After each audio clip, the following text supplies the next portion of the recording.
Ibu akan mengabsen terlebih dahulu. Baik, siapa yang tidak hadir hari ini? Ya, hadir semua. Alhamdulillah. Semoga kalian semua tetap semangat dan belajar ya, meskipun dalam keadaan apapun. Nah, kita hari ini akan memasuki materi selanjutnya. Nah, di mana minggu lalu kita sudah membahas tentang berbagai sumber energi. Nah, apakah ada yang masih ingat apa itu sumber energi? Ya, benar sekali. Jadi sumber energi itu adalah sesuatu yang menghasilkan energi. Nah, misalnya itu seperti ada energi nuklir, energi angin, energi surya, atau energi matahari dan lain sebagainya.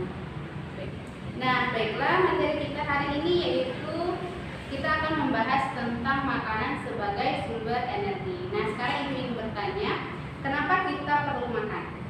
Ada yang tahu? Ya, benar sekali, karena makanan itu diperlukan oleh tubuh sebagai sumber energi. Nah, dengan asupan makanan yang baik dan cukup, kita dapat beraktivitas sehari-hari. Karena beraktivitas itu perlu tenaga dan energi. Nah, baiklah, selanjutnya adapun zat-zat makanan yang berperan sebagai sumber energi adalah yaitu ada karbohidrat. Pertama ada karbohidrat. Kedua yaitu protein. Ketiga yaitu ada lemak. Nah, yang pertama kita akan membahas tentang karbohidrat.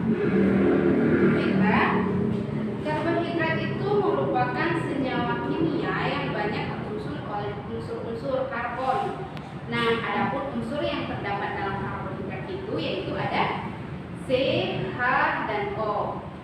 Nah, bahan makanan yang banyak mengandung karbohidrat, ada yang tahu? Yaitu apa? Ya, salah satunya ada jagung, kentang, gandum, umbi-umbian, dan juga buah-buahan lainnya. Selanjutnya yang kedua yaitu tadi ada protein. Nah, protein itu merupakan senyawa kimia yang mengandung unsur C, H, O, dan N. Kadang-kadang juga mengandung unsur P dan S. Nah, bahan makanan yang mengandung banyak protein antara lain yaitu ada. Nah, jadi protein itu terbagi menjadi dua, yaitu ada protein hewani, protein nabati. Nah, hewani dan nabati. Nah, contoh dari protein hewani ini itu misalnya ada daging, ikan, telur, susu, dan keju. Sedangkan protein nabati yaitu ada kacang-kacangan, tahu, tempe, dan gandum. Lalu fungsi dari protein. Apakah ada yang tahu fungsi dari protein ini? Jadi antara lain yaitu sebagai sumber energi pembangun sel jaringan tubuh dan pengganti sel tubuh yang rusak. Yang terakhir yaitu adalah lemak. Nah, kita akan membahas tentang lemak. Jadi lemak itu merupakan senyawa kimia yang mengandung unsur C, H, dan O. Bahan makanan yang mengandung lemak itu adalah lemak itu juga ada lemak hewani dan lemak nabati. Yaitu seperti yang lemak hewani yaitu ada keju, susu, daging, kuning telur, daging sapi, daging kambing, daging ayam, dan juga ada daging bebek. Nah, lemak nabati itu seperti ada kelapa, kemiri, kacang-kacangan, dan buah alpukat. Apa sih fungsi dari lemak itu? Nah, fungsi dari lemak itu ada sebagai sumber energi. 1 gram lemak setara dengan 9 kilokalori. Lalu sebagai pelarut vitamin A, D, E, dan juga K. Pelindung organ-organ tubuh yang penting dan juga pelindung tubuh dari suhu yang rendah. Baiklah, selanjutnya kita akan membahas tentang pencernaan karbohidrat dalam tubuh, pencernaan protein dalam tubuh, dan yang terakhir adalah pencernaan lemak dalam tubuh. Baiklah, yang pertama di sini kita akan membahas tentang pencernaan karbohidrat dalam tubuh. Nah, di saat kita makan, makanan akan masuk ke mulut. Nah, di mulut terjadi pencernaan kimiawi dengan bantuan enzim petialin atau amilase, mengubah amilum menjadi maltosa. Ini adalah pencernaan karbohidrat yang pertama, yaitu terjadi di mulut, kemudian akan masuk ke lambung dan diteruskan ke duodenum. Di duodenum terjadi pencernaan karbohidrat yang kedua, yaitu dengan bantuan enzim amilase.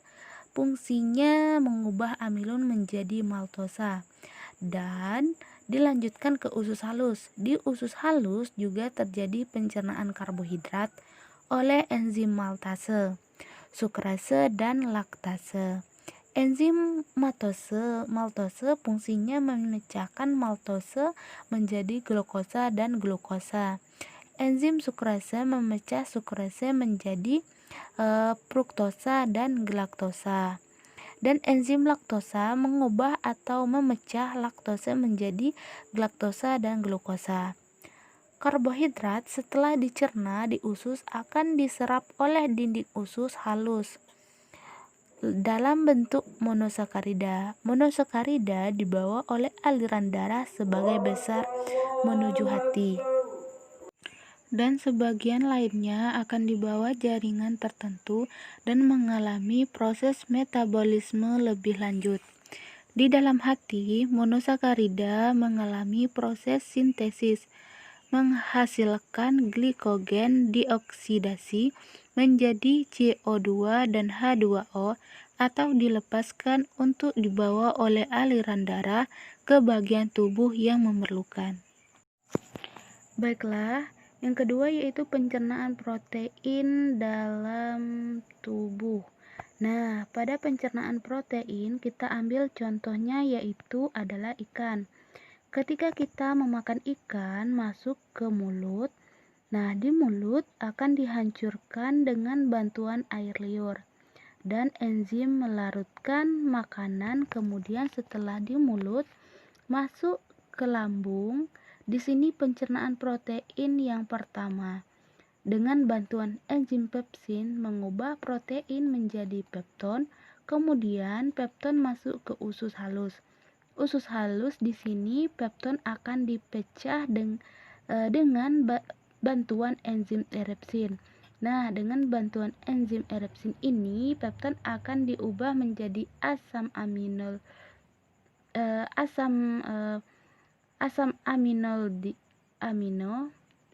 di dalam tubuh. Protein diubah menjadi asam amino. Nah, kemudian diabsorpsi melalui dinding usus halus dan sampai ke pembuluh darah, dan sebagian besar langsung digunakan oleh jaringan. Jadi asam amino yang pertama bisa langsung dapat diserap oleh tubuh oleh jaringan. Jadi asam amino yang pertama bisa langsung dapat diserap oleh jaringan untuk berbagi keperluan fungsi protein tersebut.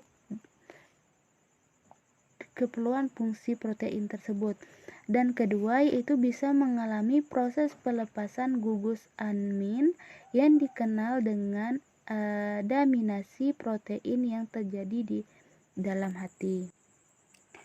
Nah, kelebihan protein akan segera dibuang bersama air seni atau diubah menjadi zat lain, sedangkan gangguan kekurangan protein disebut busung lapar atau HO. Baiklah, yang terakhir adalah pencernaan lemak dalam tubuh. Kita ambil contohnya yaitu keju. Keju merupakan salah satu makanan yang mengandung lemak. Keju ini akan dicerna di mulut, kemudian di sini gumpalan akan dihancurkan oleh garam empedu. Nah, garam empedu ini dihasilkan oleh hati dan ditampung di dalam kantong empedu. Kemudian dilanjutkan ke usus. Di usus ini terdapat bantuan pengereas yang mengeluarkan enzim lipase, mengubah molekul lemak menjadi asam lemak. Dan gliserol sebelum diserap usus. Asam lemak akan bereaksi dengan garam empedu, membentuk senyawa seperti sabun. Lemak akan dihidrolisis menjadi asam lemak dan gliserol dengan bantuan enzim lipase. Selanjutnya akan diserap di jonjot usus dan akan terurai menjadi asam lemak dan garam empedu. Asam lemak tersebut akan bereaksi dengan gliserol membentuk lemak dan dibawa ke jaringan asal organ. Nah, mungkin itulah tadi penjelasan tentang materi kita, yaitu makanan sebagai sumber energi. Nah, baiklah anak-anak sekalian, di sini Ibu akan memberikan kalian tugas, di mana tugasnya ini terdiri dari 2 tugas. Yang pertama yaitu adalah tugas kelompok, yang kedua adalah tugas individu. Nah, jadi tugas ini tugas kelompok. Ibu minta persilakan anak-anak semuanya membagi menjadi 4 kelompok, pilih sendiri ya kelompoknya dengan teman-temannya. Nah, di sini ada lembar kerja. Di sini sudah ada langkah-langkah yang akan kalian kerjakan. Silakan perwakilan kelompok untuk mengambil lembar kerjanya. Nah, selanjutnya yaitu adalah tugas individu. Nah, di sini ada tugas individu. Tugas individu ini berupa soal. Nanti soalnya akan Ibu kirim melalui grup WhatsApp dan juga dikerjakan. Nanti kalian juga kirim melalui WhatsApp pribadi Ibu ya. Nah, mungkin itu saja hari ini. Sebelum kita menutup pembelajaran, Ibu harap siapa yang bisa menyimpulkan materi kita? Nah, baiklah.